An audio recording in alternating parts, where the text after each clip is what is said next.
Baik, sekarang kita mulai pada materi trigonometri kelas 10 SMK. Trigonometri SMK yang akan kita pelajari sekarang adalah perbandingan trigonometri dalam segitiga siku-siku. Untuk perbandingan trigonometri dalam segitiga siku, kita hanya mempelajari perbandingan sinus, kosinus, dan tangen. Untuk perbandingan sinus, kosinus, tangen, ini memperhatikan sisi-sisi dalam segitiga siku. Sisi yang di depan A, sudut A, itu namanya sisi A kecil. Dan sisi yang di depan sudut B itu namanya sisi B kecil. Dan sisi yang di depan C itu namanya C kecil.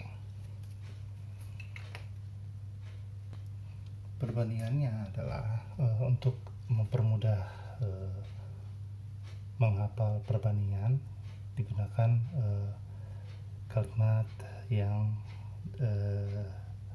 sudut awal yang kita akan gunakan sebagai sinus, kosinus, dan tangennya, yaitu alfa.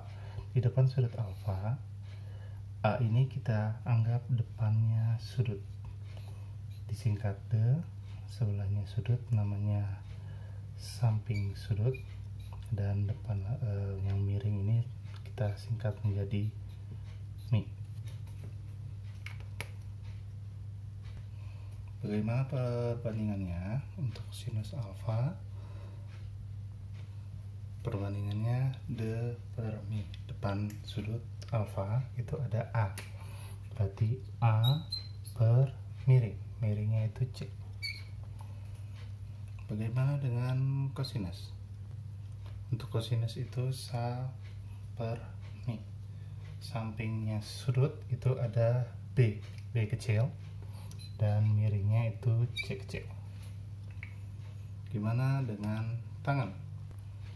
Untuk tangan, depannya sudut berarti ada A kecil dibanding dengan samping B kecil.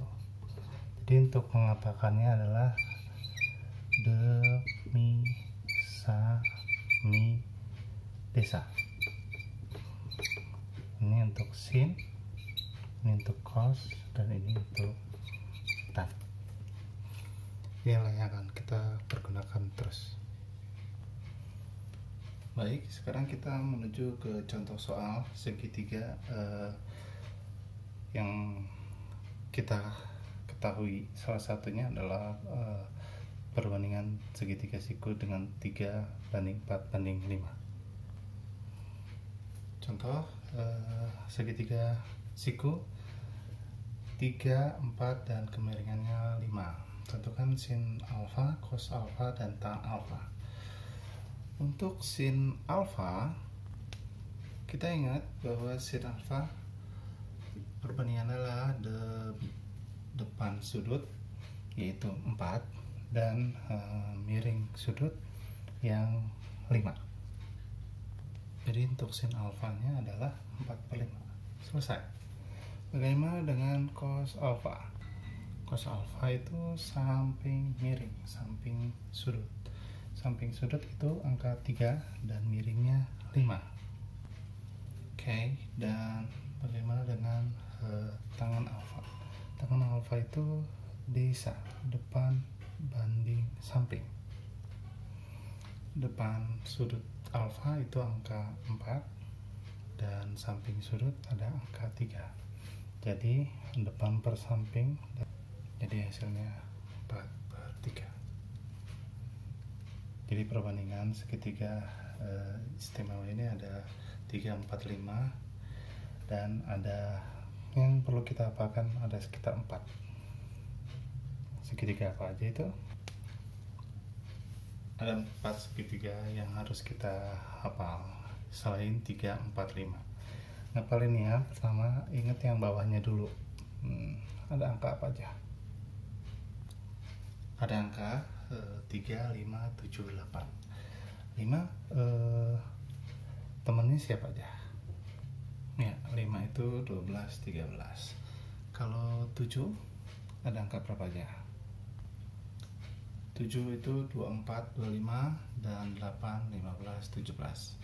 Ini yang sering kita ketemu dalam soal segitiga siku. 4 ini 3, 4, 5, 5, 12, 13, 7, 24, 25, 8, 19, 17. Jadi nggak perlu Pitagoras, jadi hanya perlu hafal angka-angka ini saja. Jadi ketika kita punya soal seperti ini, ada 5, 12, sudut alfa dan kemiringannya belum diketahui. Ya, kita tinggal hafal saja bahwa X itu adalah, kalau ada 5 dan 12 berarti X nya 13, nggak perlu Pitagoras. Kalau tentukan sin alfa berarti tinggal hafal depan banding miring. Sin alfa sama dengan, jadi sin itu depannya 12 dan miringnya 13. Selesai. Sekarang gimana kalau ada kalimat sudut lancip dan sudut tumpul? Bentuknya seperti apa? Jadi kalau sudut lancip itu ada di kuadran 1 dan sudut tumpul ada di kuadran 2. Bentuknya seperti apa kalau kuadran 1? Kuadran 1 itu apa ya? Nah, nanti kita bahas. Kuadran 2 itu apa, 3 itu apa, 4 apa. Tapi untuk sementara sudut lancip itu segitiganya seperti apa. Jadi kalau ada soal dengan kalimat sudut lancip, segitiganya seperti ini. Sudut alfanya di kiri dan di bawahnya positif, yang tegaknya juga positif. Ini R-nya miring. Tapi kalau sudut tumpul di kuadran 2, jadi yang bawahnya negatif, yang tegaknya positif, dan R. Sudutnya ada di kanan. Jadi kalau sudut lancip itu berarti sudutnya ada di kiri. Baik, ya, soal nomor 3 contohnya. Jika cos alfa sama dengan 1/3 dan alfa sudut lancip, tentukan tan alfa. Karena ada kalimat sudut lancip, berarti kita gambar segitiganya dulu. Sudutnya ada di kiri. Karena cos itu demi sami desa, samping banding miring. Samping berarti satu ini sampingnya sudut. Jadi satu itu di samping sudut berarti di bawah, dan miringnya itu 3. Nah, sekarang sudut yang di depannya ini berapa? Karena tan itu adalah perbandingannya depan samping, berarti kita butuh yang depan.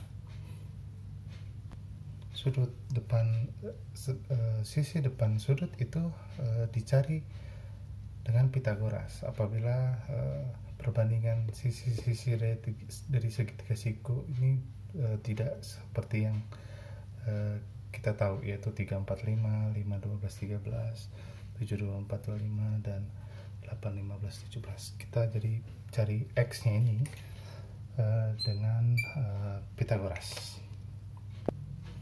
Jadi untuk mencari sisi tegak itu miring kuadrat dikurang yang datar kuadrat.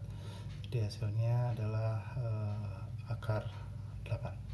Akar 8 itu adalah 2 akar 2. Sehingga kita masukkan sudut tangan alfa itu depan per samping. Depannya itu kita udah dapat 2 akar 2. Jadi nilainya 2 akar 2 per 1. Jadi kalau udah per 1 bisa kita tulis langsung 2 akar 2. Oke, hasilnya 2 akar 2. Baik, sekian dari saya penjelasan tentang perbandingan trigonometri dalam segitiga siku, serta dengan contohnya.